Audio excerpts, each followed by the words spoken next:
Bienvenue à la Cité de la Dentelle. C'est pas la première fois que la soirée couleur est organisée dans ce superbe établissement. Nous sommes venus déjà en 2012. Soirée un peu nouvelle puisque vous allez avoir une conférence très intéressante de monsieur Cavazza qui va nous faire la conférence, Frédéric.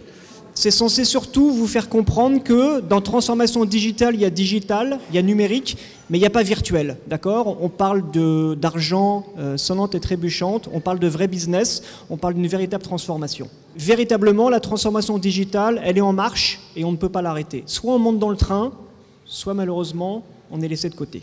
C'est important parce que ce n'est pas parce qu'on ne fait pas de commerce en ligne qu'on n'est pas un acteur de la transformation digitale. Ce n'est pas parce qu'on fait du commerce en ligne qu'on a réussi sa transformation digitale. Ce sont deux choses différentes. Le commerce en ligne est simplement une facette, un métier au sein de l'entreprise. Il y en a d'autres. Aujourd'hui, on est dans un contexte de marché qui est très différent. On va plutôt privilégier le brand content, on va privilégier les offres personnalisées, on va privilégier la distribution de proximité. Donc c'est pas tant, encore une fois, dans la vente en ligne que ça se passe, mais plutôt dans le modèle qu'on va appliquer. Si vous souhaitez avoir une vision exhaustive de à quoi correspond la transformation digitale et qu'est-ce qu'on peut mettre derrière la transition numérique, je vous engagerai à aller lire un rapport qui a été écrit par Philippe Lemoine, qui a été publié en début d'année, qui décrit très très bien tout ce que recouvre en fait la transformation digitale et surtout tous les bénéfices qu'on peut mettre derrière. La transformation digitale, c'est pas nécessairement une transformation technologique, c'est surtout une transformation émotionnelle. C'est qu'on a des freins en entreprise, on a des freins dans la tête et il est vraiment important d'essayer de passer outre ces freins et d'essayer de se projeter dans l'avenir. On va retrouver des freins comme par exemple « Ah mais le numérique ça détruit des emplois ». Pas forcément. Si l'on compile les chiffres sur l'évolution du travail sur les 150 dernières années, on se rend compte qu'en fait, les métiers manuels, ils ont commencé à disparaître au début du siècle dernier. D'accord ? Et que la migration de l'industrie vers le tertiaire, elle a commencé bien avant l'arrivée d'Internet. Donc ce n'est pas le numérique qui détruit des emplois, c'est simplement l'économie qui se transforme. On nous dit également que le numérique, il détruit de la valeur. Pas nécessairement. Regardez par exemple l'industrie du disque. Sur les 10 dernières années, on a un volume total de la valeur qui est en croissance. Donc de 2003 à 2013, on a créé plus de valeur. Certes, les ventes de disques, elles se sont effondrées au profit nécessairement de ventes de fichiers médicaux ou de services d'abonnement. Par contre, en termes de valeur totale, il y a eu de la croissance. Au final, la transformation numérique, transformation digitale, ça reste une notion assez vague pour tout le monde. Par contre, s'il y a un terme sur lequel on s'accorde, c'est celui-là, c'est l'uberisation. Maurice Lévy, le patron de Publicis, a assez bien décrit ce qu'on est en train de vivre avec l'uberisation. Tout simplement, c'est quoi? C'est un changement rapide de rapport de force.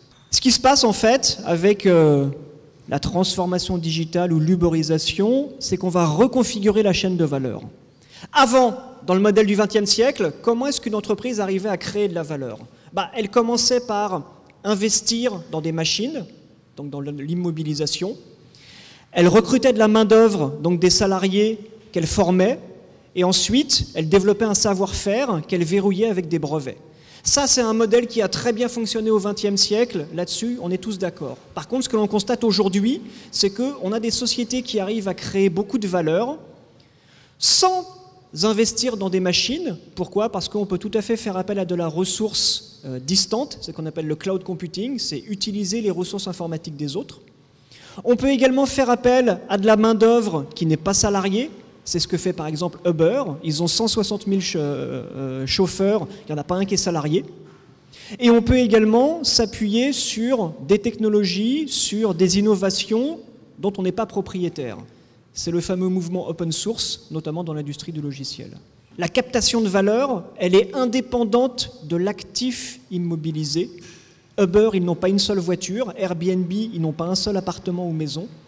Et la captation de valeur, elle est également indépendante du capital humain. Donc vous pouvez ne pas avoir de salariés, mais quand même créer de la valeur. On a des intermédiaires qui aujourd'hui ont repris le pouvoir. Et on a surtout des intermédiaires qui ont su se créer des leviers de compétition, des leviers compétitifs qu'ils gardent jalousement. C'est également la confiance pour Amazon. Amazon, ça fait 15 ans qu'il garde le numéro de carte bancaire de ses clients et il le garde encore. Et ça, c'est très très fort.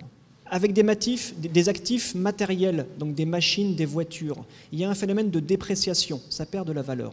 Alors que l'expérience utilisateur, la confiance, ce sont des actifs immatériels qu'on peut capitaliser à l'infini. La confiance qu'on accorde à Amazon, elle est quasiment infinie, d'accord ? D'année en année, elle se bâtit et elle se renforce. Et c'est ça qui fait leur force aujourd'hui.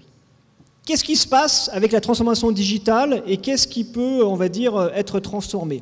La première chose, la plus évidente, c'est la dématérialisation. Reprenons l'exemple de la musique. Avant, on avait des supports physiques, les CD. Après, on a des supports qui sont numériques, c'est les fichiers. Donc, en théorie, n'importe quel produit ou service peut être victime de la dématérialisation.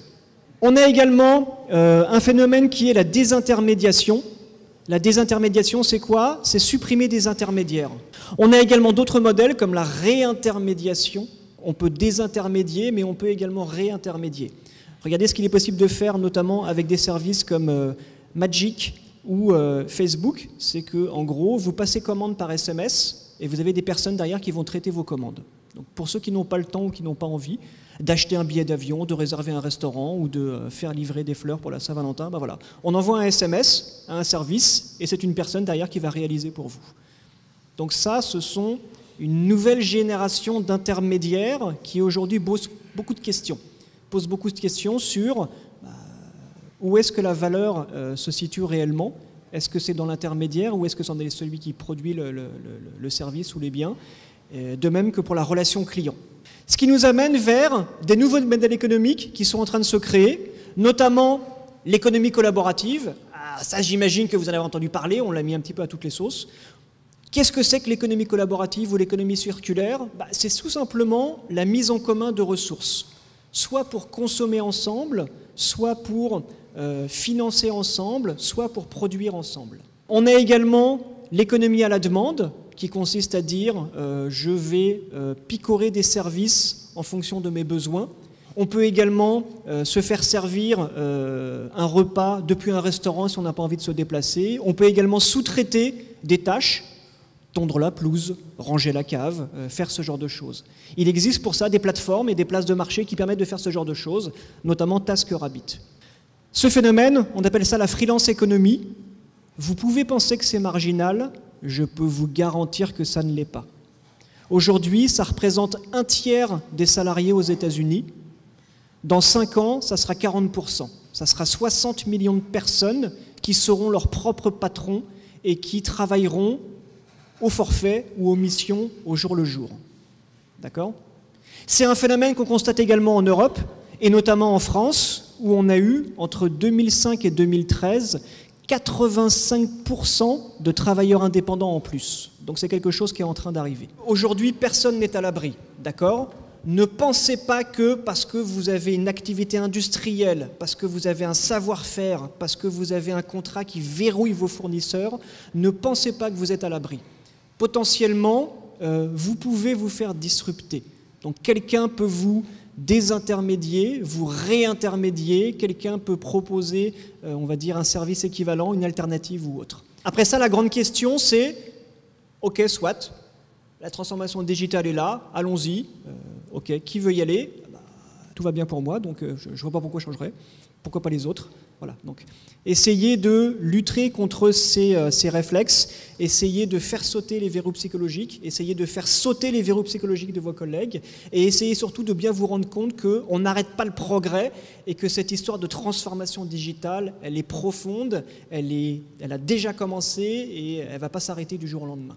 Donc il faut vraiment que vous en preniez bien conscience et que vous soyez, on va dire, moteur pour essayer d'en bénéficier plutôt que de la subir. Concernant la transformation digitale, d'une part, c'est que personne n'est à l'abri, d'accord, que tous les secteurs d'activité sont concernés, l'industrie, la banque, les services, la distribution, la santé, tous les services sont concernés et que la vente en ligne, ce n'est pas la finalité. Je pense que le premier, c'est humain. D'accord ? Parce que la machine ne remplace pas l'humain. Pour faire tourner une entreprise, pour faire tourner un business, il faut nécessairement des hommes et des femmes et que les outils technologiques ne sont là que pour les rendre plus productifs. Émotion. Pourquoi? Parce qu'aujourd'hui, le principal frein de la transformation digitale, ce n'est pas la technologie, c'est la résistance au changement et c'est les aspects émotionnels. Donc, accompagner chacun des salariés dans sa transformation, dans sa remise en question de ses habitudes, de sa méthode de travail. Réintermédiation, voilà, ça c'est un mot intéressant. Bien comprendre qu'en fait, ce n'est pas celui qui produit ou qui délivre les services qui gagne le plus d'argent, mais c'est celui qui sait trouver les clients.